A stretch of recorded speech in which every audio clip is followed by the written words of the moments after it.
so welcome to my channel. So today I'll be talking about how to write a story with bits of ideas and piece of thoughts. So today I'll be discussing part 1 of the video, which is outlining ideas.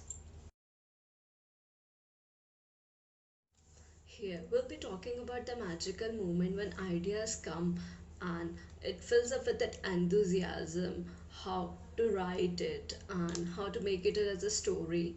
It's like it keeps me toiling at my laptop through the difficult stages of the process. I also enjoy working on ideas. That's why outlining is my second favorite part of the process. There's no spit and polish at that point. There's no finicky prose or narrative technique to fuzz over. You can do whatever you want to do with your ideas. There's just me playing, catching with my ideas like a kid bouncing against the wall with the baseball in the garage and do whatever he wants to do with that ball.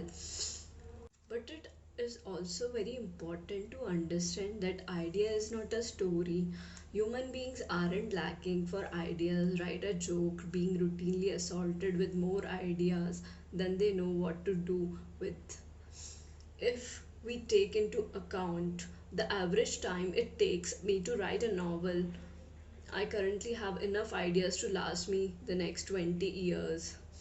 uh, at that point I'll be closing in on, and after 20 it will be like I'll be getting more 40 ideas, and it's like for 40 years I can go with those ideas, and probably till that 40 I have gathered around 80 more ideas. So there's a long list of ideas which keep on coming and going. So the biggest point is how to frame those ideas into stories.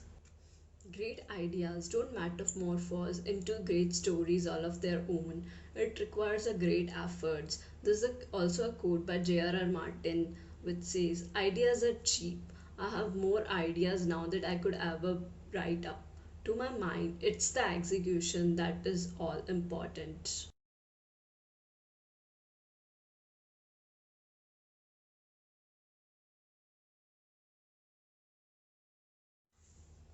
The need is to become receptive of your best ideas. Be an information divergent. Collect information, facts, images. Read as many as book as possible. Don't discriminate on information. Every knowledge that you gather is important. It's all just for the mill. Indeed, focus on broadening your horizons a little more every day, because at the end, what you write about is what you read about. Second point that I am going to talk will not look that important, but it is in real very important. Dream zone. I put myself in an environment that allows me to zone out into subconscious playground that often tap most readily in the space between wakefulness and sleep. I watch and I listen to my subconscious parades. Its treasure house of images, ideas, sounds, and feeling across my mind. You need to garnish it every day so that you can write with the feeling that you have in your mind and your thoughts. And that's how I express my ideas into feelings.